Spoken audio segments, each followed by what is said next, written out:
نے کہا صبح تک پڑھتے رہیں، آپ سب نے بھی سبحان اللہ بول دیا تو پھر اب بیٹھے رہیں گے آپ. ایک بلند صلوات پڑھیں نبی کے ساتھ، اللہم صل علی محمد وآل محمد.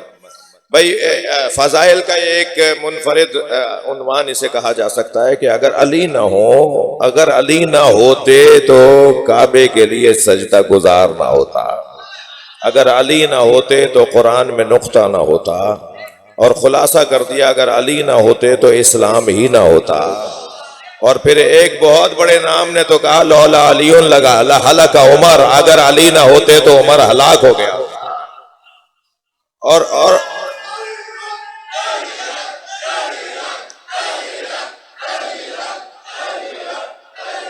مشکل ہے.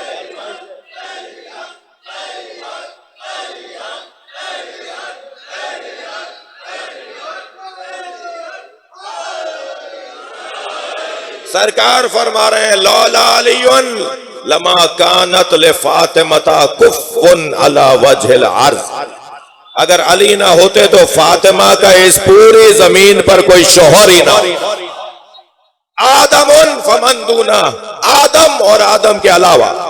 بھئی توجہ چاہوں گا، جناب سیدہ کے فضائل کا ایک منفرد باب ہے.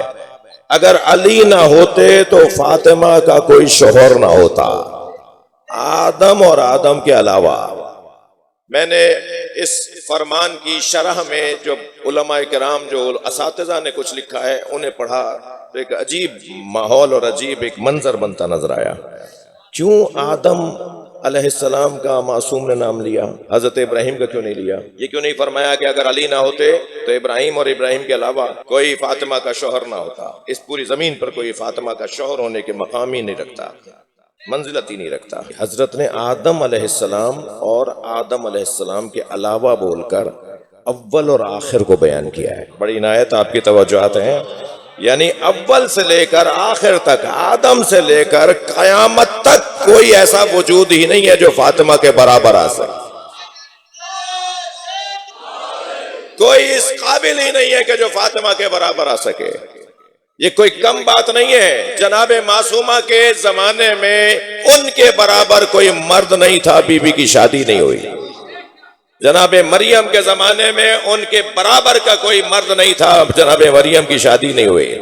لیکن جناب زہرا کے لیے نبی مکرم نے، امام صادق نے، یہ دو قول ہیں، امام صادق سے علیحدہ ہے، سرکار دو جہاں سے علیحدہ ہے، فرمایا کہ پوری کائنات میں کوئی فاطمہ کے برابر ہی نہیں. میں ملتان میں مجلس پڑھ رہا ہوں، ولائی شہر ہے، مولائیوں کا شہر ہے. اس میں ایک اور حسین پہلو بھی ہے.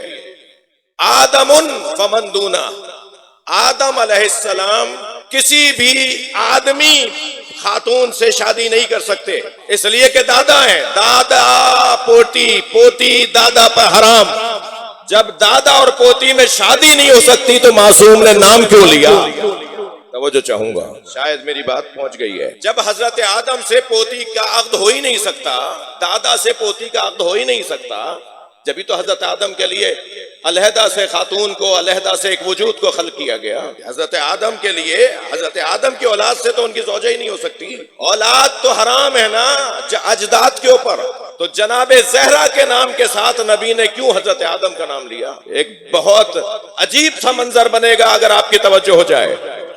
اور منظر یہ بنے گا کہ سیدہ وہ وجود ہیں جو تدریجاً نازل نہیں ہوئی ہیں، اسلاب شامخہ ارحام مطہرہ سے ہوتی ہوئی. نہیں، توجہ چاہوں گا آپ حضرات سے. دیکھیے قرآن کے دو نزول ہیں، قرآن کے دو نزول ہیں. ایک نزول دفعی ہے، ایک نزول تدریجی ہے. قرآن 23 برس میں تدریجاً نازل ہوا ہے. سرکار دو جہاں پر، حضرت کے وجود مبارک پر، قلب مصطفیٰ پر 23 برس تک تدریجاً قرآن نازل ہوا. یہ بھی نزول قرآنی ہے. اور شب قدر میں انا انزلناہ فی لیلۃ القدر دفعتاً نازل ہوا. بھائی جب شب قدر میں قرآن اتر گیا تھا تو پھر 23 سال تک کیا ہوا؟ 23 سال تک قرآن اترتا رہا تو شب قدر میں کیا اتر گیا؟ قرآن کے دو نزول ہیں. سنی شیعہ نے لکھا ہے، یعنی یہ بحث وہ ہے کہ جو اہل سنت کے لیے قابل قبول ہے. شیعہ علماء نے بھی اس کو اسی انداز سے سچ. قرآن دفعتاً نازل ہوا ہے شب قدر میں، قرآن تدریجاً نازل ہوا ہے 23 برس کے اندر سرکار دو جہاں. ائمہ اہل بیت کے باب میں اسلاب شامخہ ارحام مطہرہ زیارت وارثہ یہاں یقیناً کہیں لکھی بھی ہو اسلاب شامخہ ارحام مطہرہ سے ہوتے ہوئے یہ تدریجاً نزول ہے، لیکن سیدہ دفعتاً آئی ہیں۔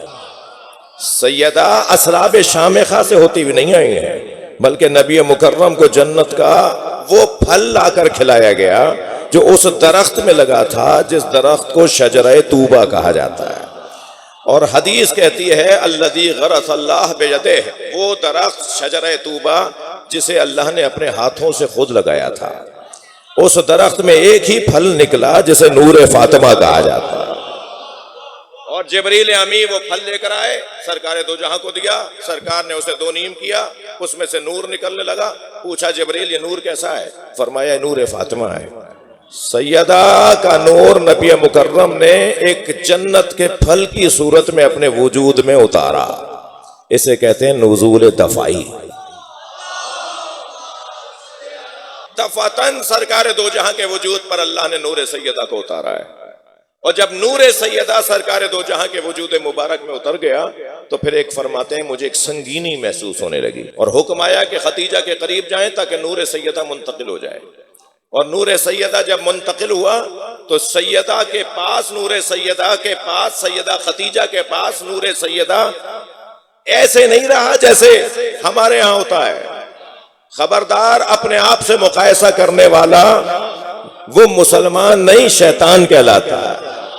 شیطان نے مقایسہ کیا تھا نا، ان کے ساتھ اپنا مقایسہ نہیں ہوگا۔ اور پھر شاعر دو مصروں میں کہتا ہے کہ وہ جو 40 دن تک سرکار نے چلہ کاٹا اور اس کے بعد نور سیدہ نبی مکرم کے پر اتارا گیا، شاعر کہتا ہے اے جبین مصطفیٰ یہ تو بتا، اے جبین مصطفیٰ، کوثر نقوی صاحب کے دو مصرے ہیں کراچی کے شاعر، اے جبین مصطفیٰ یہ تو بتا کتنے سجدوں کا صلہ ہے فاطمہ۔